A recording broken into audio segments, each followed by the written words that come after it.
লজ্জা তো সেদিন লাগা উচিত ছিল, যেদিন বাবা অন্য কোনো বাড়ি থেকে পুরানো বইটা ধার করে নিয়ে এসে তোমাকে পড়তে দিয়েছিস। লজ্জা তো সেদিন লাগা উচিত ছিল। স্কুল যাওয়ার টাইমে যদি বাবা একটা ভাঙা বাংলা সাইকেল কিনে এনে দিয়েছে 500 টাকা দিয়ে, সাইকেলটা চালাচ্ছিল, পিছনের চাকাটা টালময় করছিল। লজ্জা তো সেদিন লাগা উচিত ছিল। লজ্জা তো সেদিন লাগা উচিত ছিল। বাড়িতে যখন কারোর কোনো প্রবলেম হয়, প্রবলেম হওয়ার পর তাকে সরকারি হসপিটালে ভর্তি হতে হয়, লজ্জা তো সেদিন লাগা উচিত ছিল। লজ্জা তো সেদিন লাগা উচিত ছিল। নিজের টিউশনের মাইনা খরচা দিতে গিয়ে বাবাকে দিন রাত এক করে কাজ করতে হচ্ছে, সেদিন লজ্জা লাগা উচিত ছিল। লজ্জা তো সেদিন লাগা উচিত ছিল, যেদিন বাবাকে জ্বর অবস্থা কাজে বেরোতে হয়েছে, তোমার পেটে যেটা ভাত জমে, লজ্জা তো সেদিন লাগা উচিত ছিল। লজ্জা তো সেদিন লাগা উচিত ছিল, যেদিন মা ভান্ডারের টাকা ভেঙে নিয়ে তোমাকে দুর্গা পুজোর সময় জামা প্যান্টটা কিনে দিয়েছে, সেদিন লজ্জা লাগা উচিত ছিল। লজ্জা তো সেদিন লাগা উচিত ছিল, যখন পাশের বাড়ির কোনো কাকিমা তার হাজবেন্ড কোনো শাড়ি কিনে দেওয়ার পর ওই দুর্গা পুজোর টাইমে এসে মাকে এসে দেখাচ্ছে, দেখো আমার হাজবেন্ড শাড়িটা কিনে দিয়েছে।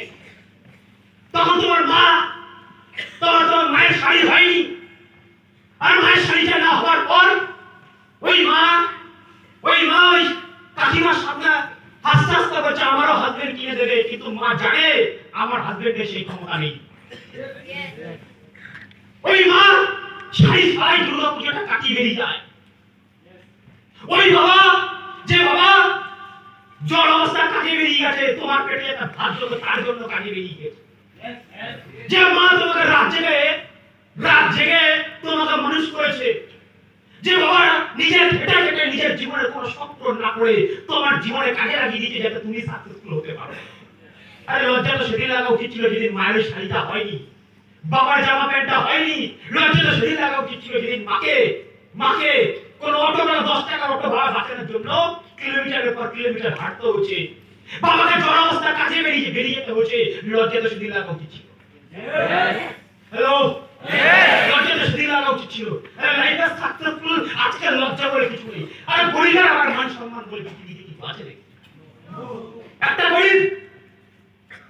গরিব মানুষকে, একটা বাবাকে কোন আত্মীয়ের বাড়িতে সোনার জিনিস নিয়ে যাওয়ার পর সেখানে প্রকাশ সম্মানটা পায় না। কোন বিয়ে বাড়িতে বাবা যখন যায় তাকে রান্নার কাজটা করতে হয়, সম্মান পায় না।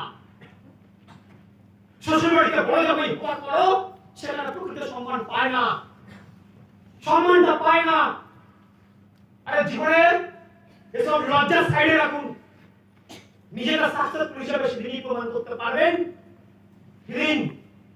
যেদিন আপনার বাবা সারা জীবন খেটেও একটা বাড়ি খাওয়া করতে পারেনি, সেদিন জীবনে সাকসেসফুল হিসেবে প্রমাণ করতে পারবেন। যেদিন বাবার জন্য একটা বড় বাড়ি বানিয়ে বাবাকে গিফট করতে পারবেন, সেদিন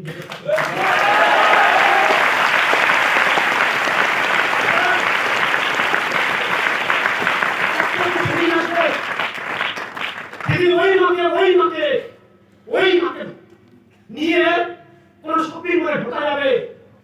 আমি শপিং মলে ঢোকার পর যে মা যে শাড়িটা হাত দেবে, সেই শাড়িটা আমাকে কিনে দিতে পারবে। ওই শাড়ির দাম 30,000 টাকা, কিন্তু নির্দ্বিধায় মা যে শাড়িটা হাত দিয়েছে সেই শাড়িটা কিনে দেওয়ার অকাত তৈরি হয়েছে, সেদিন নিজেকে সাকসেসফুল প্রমাণ করতে হবে।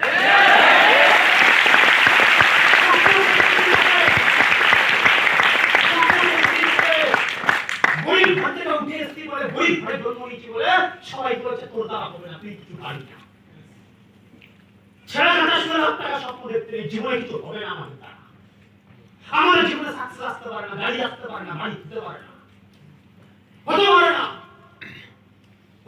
আমাদের জীবনে কিছু, হতে পারে না আমাদের জীবনে কিছু। আর ওই ভাঙা বাড়িতে যেখানে সোসাইটি ভাবতে পারেনি, আত্মীয় স্বজন বন্ধু বান্ধব গার্জিয়ান ভাবতে পারেনি যে আমাদের লাইফে কিছু হবে, আজকে ওই ভাঙা বাড়িতে লম্বা একটা হোন্ডা সিটি যখন ঢুকিয়ে দেবেন না, সেদিন সাকসেস করে।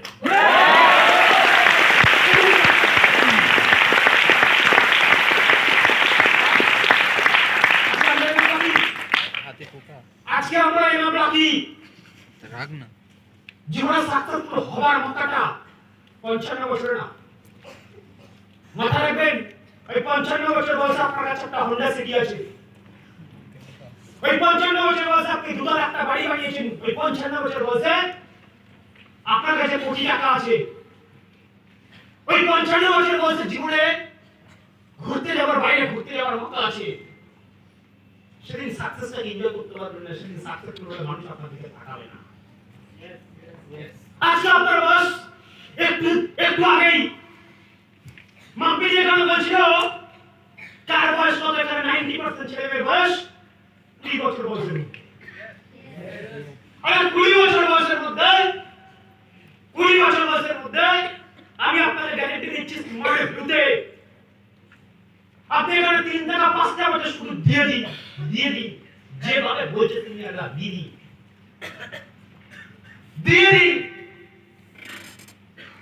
এই 3 থেকে 5 বছরে আপনার বাড়িতে লম্বা একটা হোন্ডা সিটি দাঁড়াবে, আপনার বাড়িও দাঁড়াবে, 3 বছরে আপনি ফার্নিচার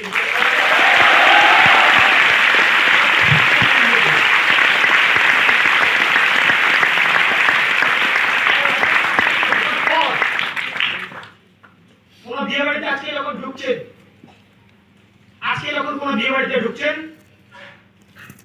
ওই বিয়ে বাড়িতে ঢোকার টাইমে আপনার বয়স 25,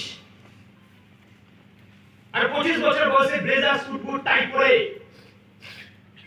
মাকে ভালো একটা শাড়ি, বাবার জন্য ভালো জামা প্যান্ট, বোনের জন্য একটা ভালো লেহেঙ্গা, আর 25 বছর বয়সে যখন কোন বিয়ে বাড়ি ইয়াং ছেলে আপনি যখন ঢুকছেন, ওই বিয়ে বাড়ির 5 জনের মহলটা করে 5 জনের মহল আপনার দিকে তাকিয়ে দেখবে।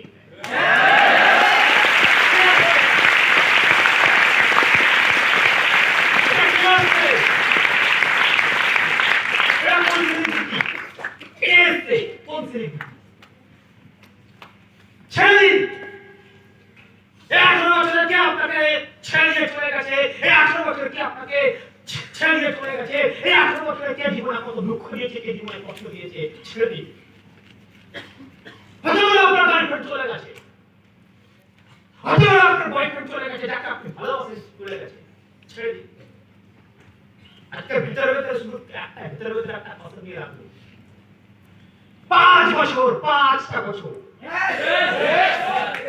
5 বছর ভগবান তুমি নিজেকে আমাকে ঠিক রাখার চেষ্টা করে 5টা বছরে এইভাবে 5টা বছর দেব, আগামী দিনে 30টা বছরের উপরে হিস্ট্রি ক্রিয়েট করে দেব।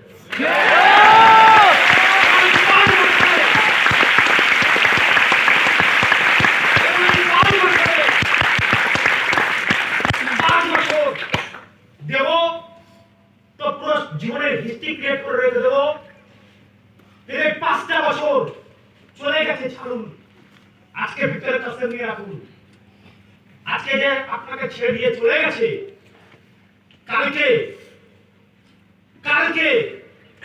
সে আপনার সাকসেস দেখে আপনার সাথে দেখা করার জন্য পাগল হবে, আপনার সাকসেস দেখে আপনার সাথে একবার কথা বলার জন্য পাগল হবে, কিন্তু সে জীবনে পারবে না আপনার সাথে কথা বলার জন্য, আপনার সাথে দেখা করার জন্য। ইউটিউবে সার্চ করবে, সেদিন ইউটিউবে সার্চ করবে, সেদিন গুগলে সার্চ করবে, ইউটিউবে সার্চ করবে।